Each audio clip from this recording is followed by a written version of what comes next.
सुंदर शरीर था उस बच्चे का। सज्जनों, पड़ोसी लोग लगे बधाई देने, वाह पंडित जी, कहां एक नहीं कहां दो दो बच्चे पैदा हुए। पंडित जी सुंदर दान वगैरह करते हैं, ददौ दानम द्विजातिभ्यो जात कर्मम विधायचा, सुंदर सुंदर दान वगैरह करते हैं। सर्वस दान दीन सब काहो, जहीं पावा राखा नहीं काहो। जो हाथ में आया सब देते चले गए। अगर आपको दान करना है ना, तो दान करते समय दान करने वाले वस्तु पर ज्यादा विचार नहीं करना चाहिए। ज्यादा विचार करके देंगे तो देने की इच्छा नहीं होगी, और दे भी देंगे तो मन में चिंता बनी रहेगी। दे दिया तो दे दिया, और नहीं दिया तो रख लिया। एक तरफ रहो। दे दिया तो दे दिया बिल्कुल दे दिया, और फिर नहीं देना है तो फिर शंका से ना दो। कुछ लोग तो जेब में हाथ डालेंगे तो अंदरवे देखेंगे कहीं बड़का नोटियां ना निकल जाए, और निकल भी जाए दोनों तरफ घुमा घुमा के देखेंगे भाई किस नंबर का नोट है, किसने कन्हैया। तो महाराज सुंदर दान करते हैं आत्मदेव जी। दान करने के बाद एक बार कहते हैं, सुनो देवी, दोनों बेटों का नाम रख देते हैं, नामकरण संस्कार कर देते हैं। तो गाय के पेट से जो बच्चा पैदा हुआ था उसका नाम रखे आत्मदेव जी गोकर्ण। गाय के समान जिसके कान है वो गोकर्ण। और दूसरे बच्चे का नाम रखना हुआ तो धुंधुले ने कहा, सुनो जी, दुख मैंने सहा है तो नाम कहीं आप रखोगे? 9 महीना कष्ट हमने सहा तो नाम भी हम ही रखेंगे। मेरा नाम धुंधुलित, मेरे बच्चे का नाम धुंध कारी। दोनों बच्चों का सुंदर नाम पड़ गया। दोनों बच्चे परिवार में धीरे धीरे बड़े हो रहे हैं। बच्चे परिवार में बड़े हो रहे हैं। एक जो गोकर्ण है वो पढ़ने जाते हैं। गोकर्णा पंडितों ज्ञानी धुंधकारी महाखला। गोकर्ण पढ़ने जाते हैं। गोकर्ण संस्कारी, समाज में उनका सम्मान बढ़ रहा है। गुरुओं का सम्मान करते हैं, अध्ययन करते हैं, पूजा पाठ में मन लगाते हैं। ये गोकर्ण है। लेकिन दूसरी तरफ धुंधकारी खेलते खेलते बच्चों को कुआं में ढकेल देता है। लाल नायरभ कांधत्वा सत्य कूपे निपाते। खेलते खेलते बच्चों कुआं में ढकेल देना है ना, कहीं आग लगा देना। इस सब का महान खल निकला धुंधकारी। जानते हैं खल मतलब क्या होता है? खल मतलब होता है खा मतलब खाए, ला मतलब लड़े। जिसका काम खाना और लड़ना हो वही खल है। खा से खाए, ला से लड़े। खाना और लड़ना जिसका काम हो वही खल है। धुंधकारी ऐसा था। आपको बता दें सज्जनों, जब बच्चा बचपनावस्था में हो, शास्त्रों में लिखा गया है माता पिता की जिम्मेदारी बढ़ जाती है। ध्यान देना चाहिए बच्चों पर, गौर करना चाहिए। लिखा गया है लालयित पंचवर्षाणि। 5 साल तक बच्चों का दुलार करना चाहिए, लेकिन 5 साल के बाद बच्चों का दुलार 5 साल तक ही करना चाहिए। 5 साल के बाद नहीं। 5 से लेकर 10-15 साल तक की अवस्था तक बच्चा जब तक रहे तब तक उसे उस निगाह में रखें, उसे समझाएं, बाबू ऐसा करो, वैसा करो, ऐसा ना करो, वैसा ना करो। तब तक उसे समझाएं। और समझाने पर भी ना माने तो थोड़ा डर दिखाएं, डराएं। अगर समझाने पर बच्चा नहीं मान रहा है तो डराएं, ये लिखा गया है। और डराने पर भी बच्चा ना माने तो थोड़ा दंडित करें। पहले समझाएं, ना माने तो डराएं, डर दिखाएं। डराने पर भी ना माने तो थोड़ा दंडित करें। उतना दंडित करें जितने में बच्चा डर जाए और सही काम करने लग जाए। तीनों तरह से बच्चा जैसे भी सही रास्ते को पकड़े वो काम आपको करना चाहिए। समझाना, फिर डराना, और डराने पर ना माने तो थोड़ा दंडित करना। लेकिन थोड़ा दंडित करना, कई बार कुछ माताएं सास ससुर का सारा गुस्सा बच्चे के ऊपर उतारती हैं। सासू का कुछ नहीं कर पाई, ससुर को जवाब नहीं दे पाई, क्रोध आया तो बच्चे के ऊपर सारा भारी पड़ गया, सब उतर गया। ऐसा और लिखा गया है बच्चा जब 16 साल का हो जाए, प्राप्ते तो खोटसे वर्षे पुत्र मित्र वदाचरेत। जब बच्चा 16 साल का हो जाए तब उसे मारने का समय नहीं रह गया। 16 साल के बच्चे को मारना नहीं चाहिए। लिखा क्या है, पुत्र मित्र वदाचरित, वो है पुत्र मित्र के समान हो जाता है, फिर मारना उसे ठीक नहीं है। हाँ सज्जनों, मारना ठीक नहीं है। बच्चे को समझा सकते हैं, समझाना तो पूरा जीवन जारी रखें। पिता पुत्रो वयस्थोपि सत्यम वाचयेवतु यथा स्याद् गुण संयुक्तः प्राप्नुयाश्च महत् यशः। बच्चों को पूरा जीवन समझाएं लेकिन मारे ना। बच्चा जब 16 साल से ज्यादा का हो जाए, कुछ माताएं कहती हैं अब बच्चा अपने बराबर हो गया, अब ना मारिए, अब मारना ठीक नहीं है ना। ऐसी माताएं कहती हुई हैं। बच्चा जब अपने बराबर, अपने कंधे के बराबर हो जाए तब मारने का समय नहीं रह गया। लेकिन पिता पुत्र वयस्थोपि सत्यम वाचयेवतु, बेटा बड़ा हो जाए तब भी पिता को समझाना चाहिए और पूरा जीवन समझाना चाहिए, ये लिखा गया है। सज्जनों, महाराज धुंधकारी बहुत बुरा निकला।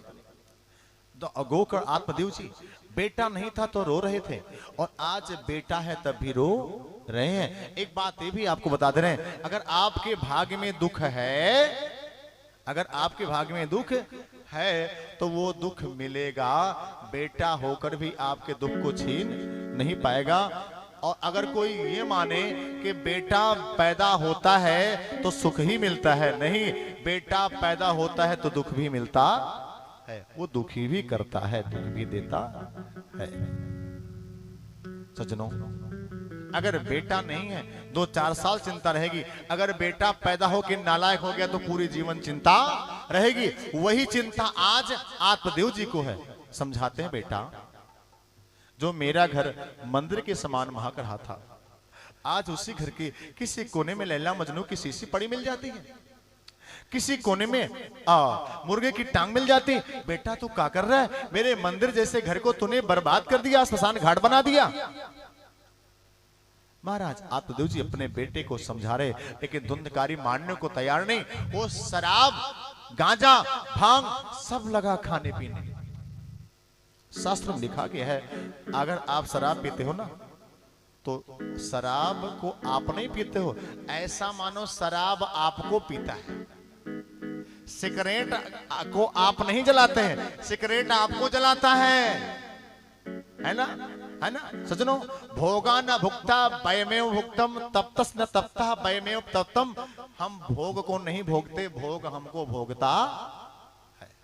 हमारी बात समझ रहे ना, हम शराब को नहीं पीते, शराब हमको पीता है। सिगरेट हमको जलाता है। किसी कवि ने कहा, नशा नाश कर देगी फिरोगे दाने दाने को, कटोरा हाथ में होगा न देगा कोई खाने को। नशा और नाश में अंतर क्या है?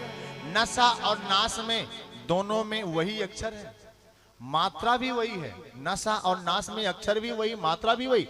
मात्रा का थोड़ा सा अंतर है, नाश पर ना के ऊपर मात्रा है ना के बाद, और नशा में सा के बाद है तो वही सब।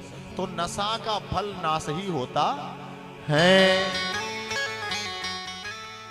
महाराज धुंधकारी को समझाते समझाते गोकर्ण जी आत्मदेव जी हार गए, नहीं समझा सके। अब रात में नींद नहीं आती, चिंता रहती।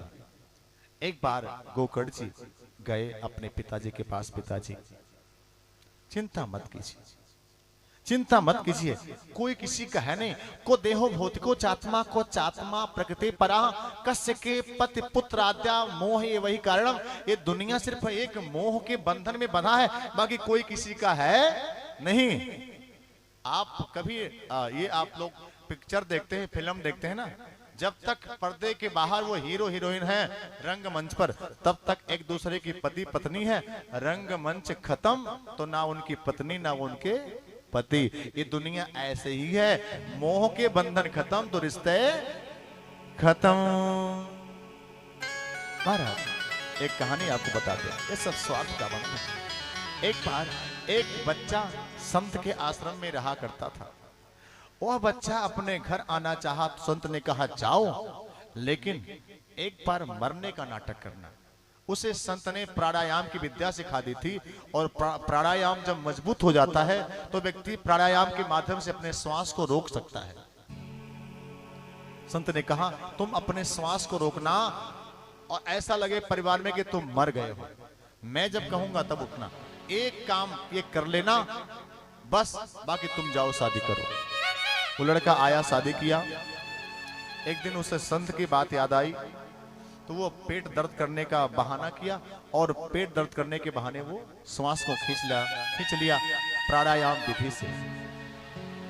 हल्ला हो गया परिवार में, सब लगे रोने, हाय मर गया, हाय मर गया। पड़ोसी के लोग लगे रोने, मोहल्ले के लोग लगे रोने, हाय मर गया।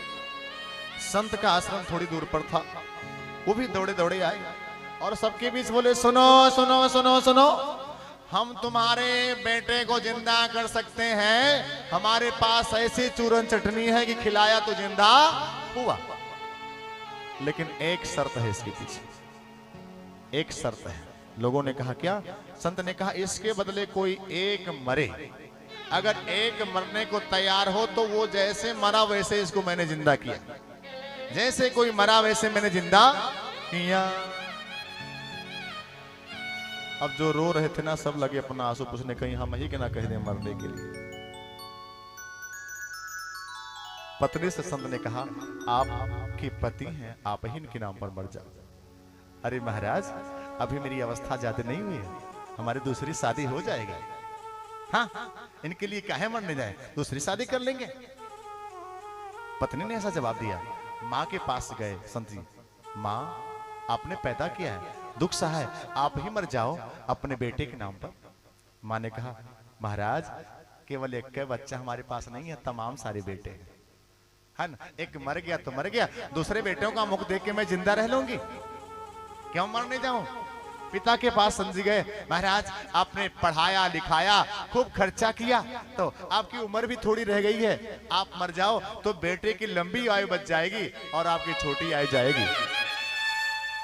पिता ने कहा महाराज बड़ा जिम्मेदारी है, अभी मैं बेटी की शादी के लिए गया था, फिर कल परसों में जाना है, मैं मर जाऊंगा तो जिम्मेदारियों कौन देखेगा। पिताजी बहाना करके अलग हो गए। संत ने कहा कोई मित्र गांव का, कोई हितैषी, कोई तैयार नहीं हुआ। अब उस बच्चे को ज्ञान हो चुका था। संत ने कहा बेटा तुम्हारा कौन है, ये तुम्हारे आंख के सामने, तुम्हारे कानों को सुनते हुए साबित हो गया तुम्हारा अपना है कौन। तो सुनो, बाप कहे मेरा बेटा ही कपूत भयो, भगनी का कहे मेरा दुखदाई है, भाई कहे मेरा दुखदाई है, पत्नी कहे निखट्टू के पाले पड़ो, सास कहे कहां सो जमाई है। अगर बेटा पैसा नहीं कमाता है तो बाप की निगाह में नालायक हो जाता है, भाई की निगाह में दुख बन जाता है, और पत्नी की निगाह पे सखी हमारी वो तो बिल्कुल किसी काम के नहीं है। किसी तरह से हम ही अपने जीवन को व्यतीत कर रही हैं, उनके साथ कुछ नहीं कर पाते। ऐसी पत्नी भी शिकायत करती है अपने सहेलियों से, अगर पति नहीं कमाता है। ये दुनिया स्वार्थ के बंधन में बंधा हुआ है। गोकर्ण जी अपने पिताजी को समझा रहे, पिताजी देहे इस्तेमान सुरधुरी भीमत तजत्तम जाया सुता दुस्सदा ममता विमुंच।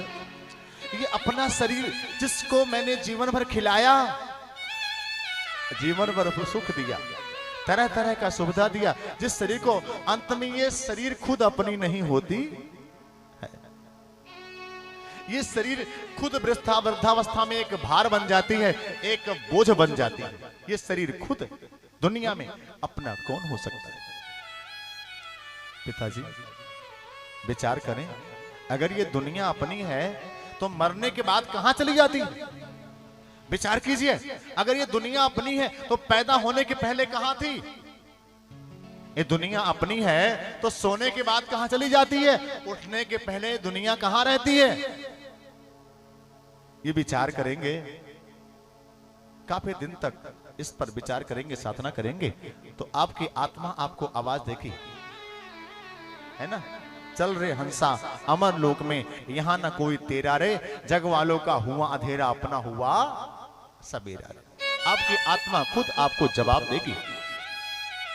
दुनिया में एक बात है, सिर्फ एक बात है, दुनिया में एक बात उसको निभाना। दुनिया एक कर्तव्य बंधन है। दुनिया में अपने कर्तव्यों से पीछे मत हटना, अपने सारे कर्तव्यों को निभाना दुनिया में रहते हुए, लेकिन मोह मत करना। मोह करना हो तो परमात्मा से करना। कृष्ण कन्हैया लाल। चाहे पंडित जी की शरीर हो और चाहे वकील साहब की शरीर हो, चाहे डॉक्टर साहब की शरीर हो, वो शरीर मरने के बाद अगर दफना दिया जाए मिट्टी में तो कीड़े खा जाएंगे, फेंक दिया जाए तो गीदड़ खा जाएंगे, जला दिया जाए तो राख हो जाएगी। चाहे किसी की भी शरीर हो, किसी की भी शरीर हो। सच। किसी कवि ने कहा, कह रही आसमां ये समा कुछ भी नहीं, रो रही सबनम मत रो ये जहां कुछ भी नहीं। जिनके महलों में जलते हजार फानूस के दीपक, झाड़ उनके कब्र पर है और निशा कुछ भी। जिनके महलों में हजार दीपक जला करते हैं, एक समय ऐसा आता है वो कब्र में दफनाए हो गए होते हैं, उनके कब्र के ऊपर कुछ घास फूस और झाड़ियां होती हैं। जिनके महलों में हजार दीपक जला करते थे।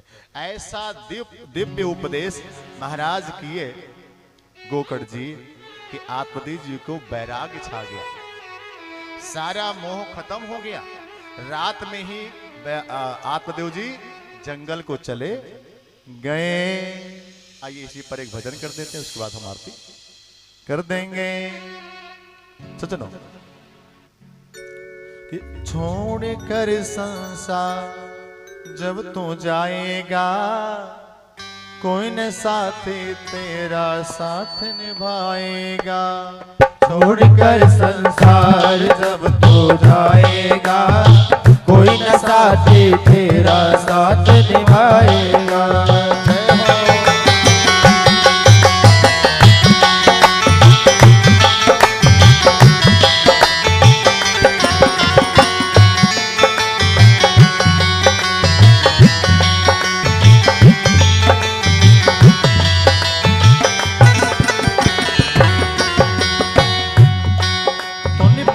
भजन तो किया ना, सत्संग किया ना दो घड़िया। तूने प्रभु का भजन तो किया ना, सत्संग किया ना दो घड़िया।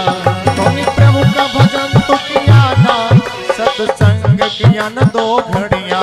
तूने प्रभु का भजन तो किया ना, सत्संग किया ना दो घड़िया। यमराज पकड़ कर तुमको फिर डालेंगे हथकड़िया। यमराज पकड़ कर तुमको फिर डालेंगे हथकड़िया। कौन छुड़ाएगा, कौन छुड़ाएगा, कोई न साथी तेरा साथ निभाएगा।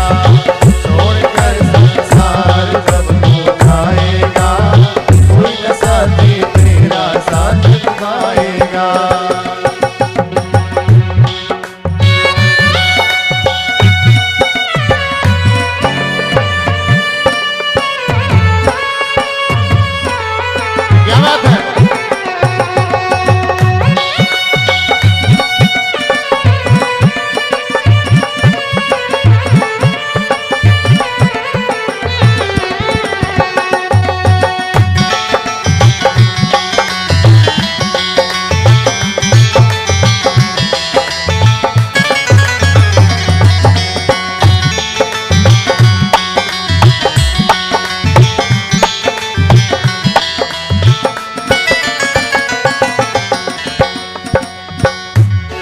क्यों करता मेरा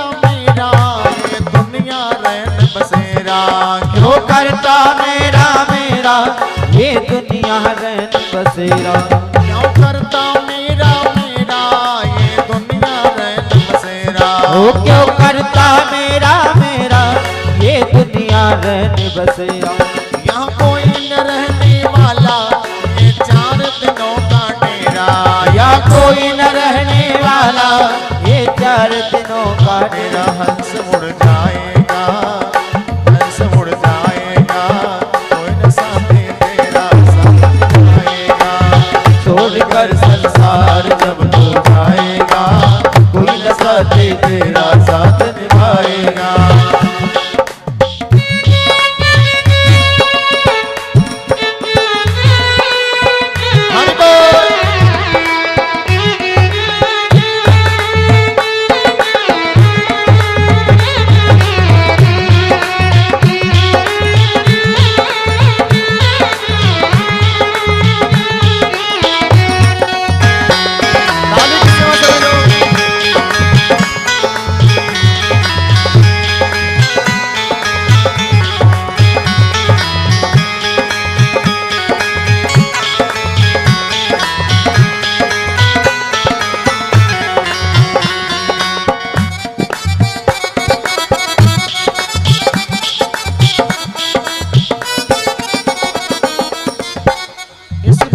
भरन के खातिर जो पाप कमाता नस दिन इस पेट भरन के खातिर जो पाप कमाता नस दिन कन्हैया लाल की जय हो। तो सुनो, अब यजमान जी से निवेदन है कि वो आरती की थाली लेकर आए और आरती करें। कृष्ण कन्हैया लाल की।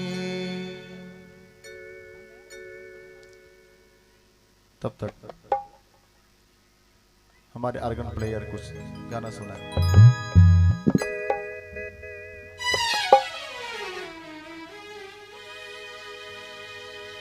श्री राधे श्याम राम हेलु हेलु।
आप सभी लोग खड़े हो जाएं आरती में। श्यामा तेरी आरती, कन्हैया तेरी आरती, सारा संसार करेगा कर जोड़ के। श्यामा तेरी आरती कन्हैया तेरी आरती, सारा संसार करेगा कर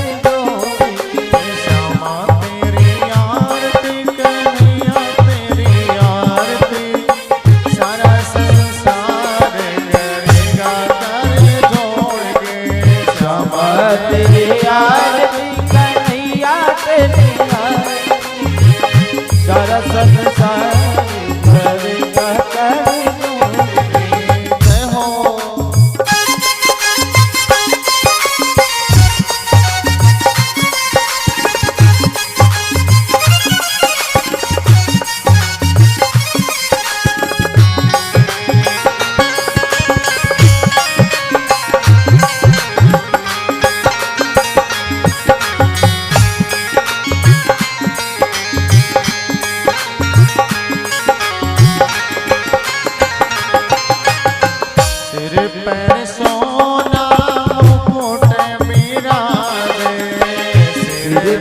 सोना मुकुट विराजे, गल पे ज्योति माला साजे, गल पे ज्योति माला साजे, और फूलनी को हार कर जाकर जोड़ के।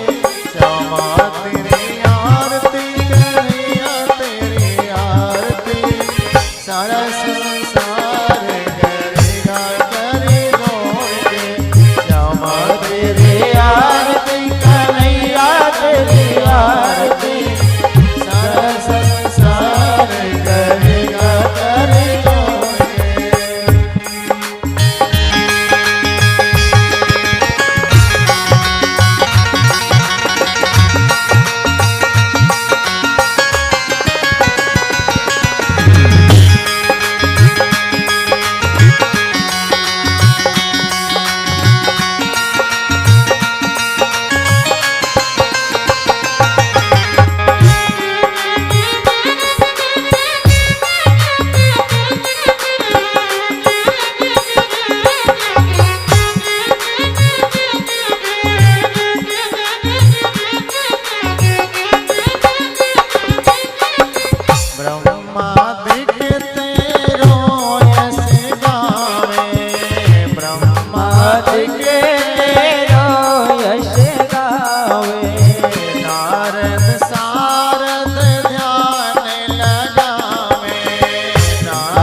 शारद ध्यान लगावे। नारद शारद ध्यान लगावे। नारद शारद ध्यान लगावे।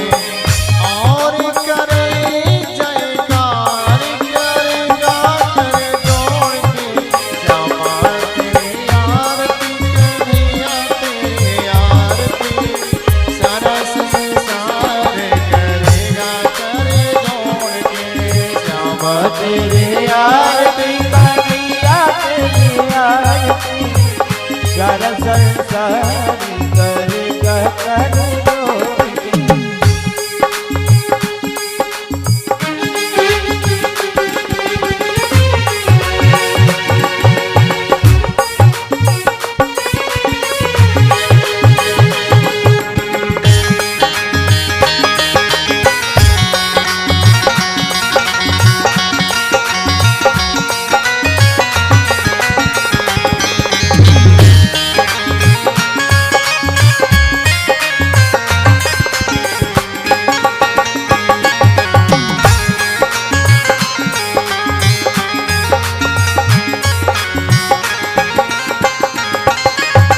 मैं हूँ दीनन दुखिया भारे। मैं हो दीनन दुखिया भारे। आया हूँ प्रभु शरण तुम्हारी। आया हो प्रभु शरण तुम्हारी। रखियो लाज हमारे करेगा कर जोड़ के श्यामा तेरी आरती कन्हैया तेरी आरती सारा संसार करेगा कर जोड़ के श्यामा तेरी आरती कन्हैया तेरी आरती सारा संसार करेगा कर जोड़ के।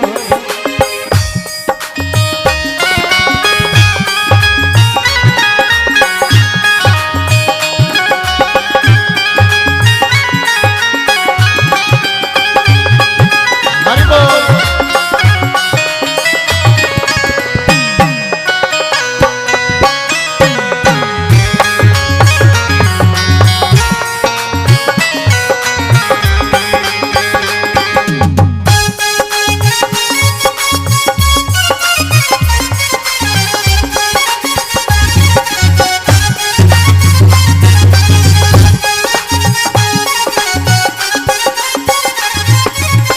अपने चरण की भक्ति दीजै। अपने चरण की भक्ति दे। अपने शरण में मोहे रख लीजै। अपने चरण में मोहे रख दीजै। करो भव सागर पार करेगा कर जोड़ के श्यामा तेरी आरती कन्हैया तेरी आरती सारा संसार करेगा कर जोड़ के श्यामा तेरे आरती कन्हैया तेरी आरती सारा संसार करेगा कर जोड़ के। जय हो।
सरतम हृदयार रे भवम भवानी सहितम नमामि त्वमेव माता सविता त्वमेव त्वमेव बन्धो सखा त्वमेव विद्या दुर्गम त्वमेव त्वमेव सर्वम मम देव श्री कृष्ण गोविंद हरे मुरारे हे नाथ नारायण वासुदेव श्री कृष्ण गोविंद हरे मुरारी नाथ नारायण वासुदेवा हे नाथ नारायण वासुदेव हे नाथ नारायण वासुदेव नाथ नारायण वासुदेवा नाथ नारायण वासुदेवा हरे राम राम राम हरे हरे हरे राम हरे राम हरे हरे कृष्णा हरे कृष्णा हरे कृष्णा हरे कृष्णा कृष्ण कृष्ण हरे हरे हरे राम राम राम हरे हरे हरे राम हरे राम राम राम हरे हरे कृष्ण कृष्ण हरे हरे राम राम हरे हरे कृष्ण कृष्ण हरे हरे राम राम हरे हरे कृष्ण कृष्ण हरे हरे राम राम हरे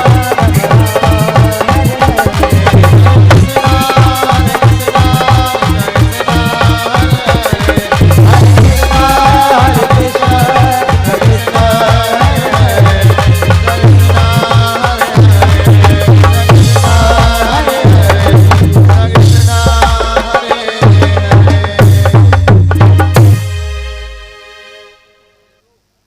जले शीतलीकरणम हस्त्रज्वाला मालिन्यै नमः। हरि ओम। अब जल गिरा के आरती ले लें। प्रेम से बोलो वृंदावन बिहारी लाल की जय हो कृष्ण कन्हैया लाल की जय हो भागवत भगवान की जय हो आज के आनंद की जय हो श्रोता वक्ता